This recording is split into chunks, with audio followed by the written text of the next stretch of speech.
कि इस तरह की घटिया राजनीति करना। भगवंत मान जी को बिल्कुल उन्होंने हर मर्यादा को पार किया। पंजाब की जनता उनको ज़रूर इस बात के लिए दंड देगी जैसे दिल्ली ने दिया।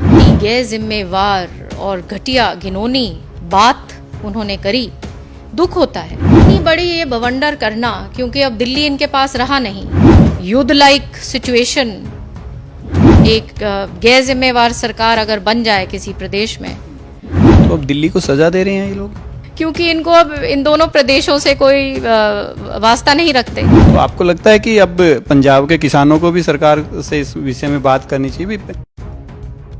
नमस्कार, आप सत्य खबर देख रहे हैं। पंजाब ने जिस प्रकार से हरियाणा के पानी को रोका है, उसके बाद से कहीं ना कहीं बड़े विवाद की स्थिति है। पंजाब ने यहाँ तक कर दिया है कि वहाँ पर अपनी फोर्स लगा दिया ताकि जो पंजाब से पानी हरियाणा आता है वो ना आ पाए। मेरे पास सिंचाई मंत्री श्रुति चौधरी मेरे साथ मौजूद हैं। उनसे ही जान लेते हैं कि इसके क्या असर होने वाले और हरियाणा सरकार किस प्रकार के फैसले लेने वाली है। सबसे पहले आपका बहुत बहुत स्वागत है। बहुत धन्यवाद आपका। जिस प्रकार से भगवंत मान ने ये इशू खड़ा किया है, क्या कहेंगे आप?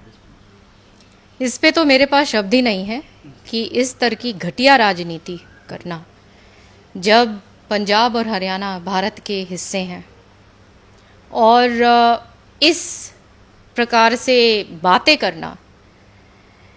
भगवंत मान जी को बिल्कुल उन्होंने हर मर्यादा को पार किया और ज़रूर पंजाब की जनता, वो सोच रहे हैं कि एक राजनीति कर रहे हैं, पंजाब की जनता उनको ज़रूर इस बात के लिए दंड देगी जैसे दिल्ली ने दिया। आप याद कीजिए, अभी थोड़े ही दिन पहले केजरीवाल जी ने यही एक ड्रामा रचाया था और दिल्ली में कहा, इतनी गैर जिम्मेवार और घटिया घिनौनी बात उन्होंने करी, दुख होता है। इतने बड़े स्तर के वो उन्होंने इतनी बड़ी बड़ी पोस्ट्स पे ये वो रहे हुए हैं और भगवंत मान जी ने कम से कम अपने पद की मर्यादा वो रखते। ये जो पानी का जो मसला है, ये इसी दौरान की बात है जब गर्मी के टाइम पर, और ये जो पानी जो जिसके बारे में जो बात हो रही है, ये बीबीएमबी का पानी है और ये हर साल हरियाणा को उपलब्ध होता आया है, हर साल। और ये अब और मांगा भी अभी ही आगे के 7-8 दिन के लिए है। और इतनी बड़ी ये बवंडर करना, क्योंकि अब दिल्ली इनके पास रहा नहीं और हरियाणा के ज़रिए से ही दिल्ली पहले जाता था पानी।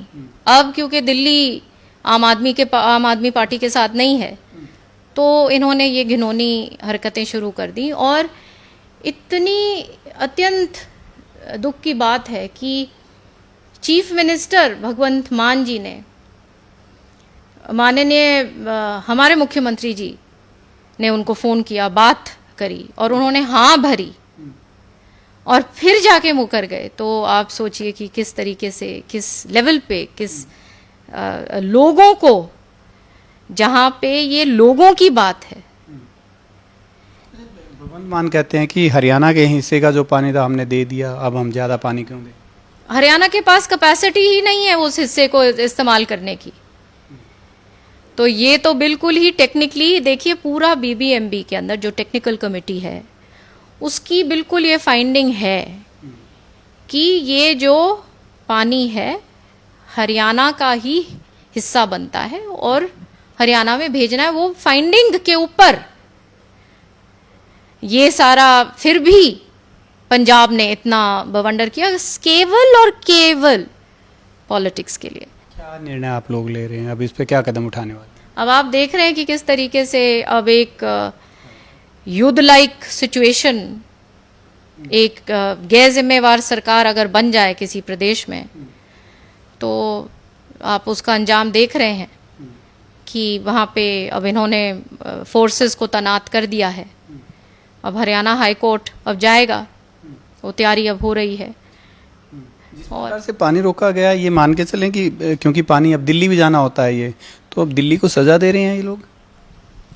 दोनों को ही दे रहे हैं, हरियाणा को और दिल्ली को, क्योंकि इनको अब इन दोनों प्रदेशों से कोई वास्ता नहीं रखते। इनकी पॉलिटिक्स अभी इनका दायरा बहुत सिमट चुका है, लेकिन सब बात जानते हैं। और ये बार बार मैं कहती हूँ कि इस स्तर की राजनीति बिल्कुल लोगों को नकार देनी चाहिए। चौधरी बंसीलाल ने इस बीबीएमबी के लिए बड़ा काम किया था, क्योंकि वो देन ही उन्हीं की है।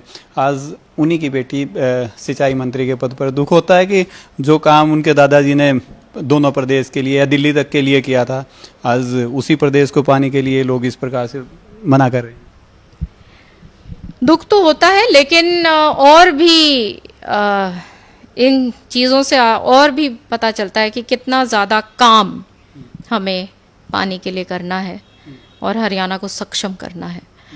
और मुझे याद है माननीय शरद पवार जी जब एग्रीकल्चर मिनिस्टर थे, तो एक बारी मैं उनके पास गई थी काम के लिए, मैं एमपी थी। तो उन्होंने एक बहुत इंटरेस्टिंग बात बताई थी उस वक्त कि जब एक बहुत बुरा अकाल पड़ा था महाराष्ट्र की स्टेट में, तो उस वक्त एक लॉ था कि एक प्रदेश से दूसरे प्रदेश में आप अनाज नहीं भेज सकते। और चौधरी बंसीलाल जी ने भाईचारे में उस चीज़ को नज़रअंदाज करते हुए ग्रेन जो है, फूड ग्रेन, जो अनाज ज़रूरतमंद महाराष्ट्र को उस वक्त भेजा। तो आप जानिए कि भारत का हिस्सा होने का मतलब ये है कि हम एक दूसरे को मदद करें, जब भी तो हम भारतीय हैं ना। हरियाणा जो पंजाब के किसान हमेशा कहते हैं हरियाणा पंजाब भाई हैं, और जब भी उनके कोई आंदोलन होते हैं तो हरियाणा के किसान उनका साथ देते रहे। तो आपको लगता है कि अब पंजाब के किसानों को भी सरकार से इस विषय में बात करनी चाहिए, भी आप खेती के लिए पानी रोक रहे हैं? बिल्कुल, ये पीने के पानी की बात है। और खेती तो दूर की बात है, हाँ, ये तो पीने की पानी की बात हो रही है।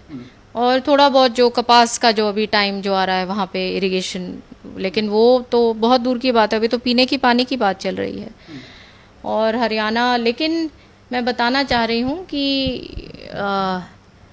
इस प्रकार की जो घिनौनी हरकत जो करी है, ये आगे के लिए भी हमें सतर्क अब रहना है कि क्योंकि जब तक ये सरकार इनकी ये जो है आम आदमी पार्टी की, ये तो इसी प्रकार से चलेंगे। तो अब हमें दिख गया कि किस प्रकार से ये काम करने जा रहे हैं और कर रहे हैं। तो हरियाणा पूर्ण रूप से प्रिपेयर्ड रहेगा और है। बिल्कुल, श्रुति चौधरी मेरे साथ हैं, कह रहे हैं कि भले ही पंजाब की जो सरकार है इस प्रकार के निर्णय लेती रहे, लेकिन वो भाईचारे के लिए ठीक नहीं है। कम से कम आम आदमी के बारे में सोच करके, क्योंकि पीने के पानी का मसला है, उस पर तो कम से कम इन लोगों को सहानुभूति रखनी चाहिए थी। खैर, हाई कोर्ट के रुख की बात श्रुति चौधरी कर रहे हैं कि सरकार अब हाई कोर्ट जा रही है, वहाँ पे क्या किस प्रकार का निर्णय होता है और पंजाब किस प्रकार से इस बात को मानता है, ये देखने वाली बात होगी। कैमरे से रिजवान के साथ सत्यदेव शर्मा। सत्य खबर, सत्य, सटीक, बेबाक।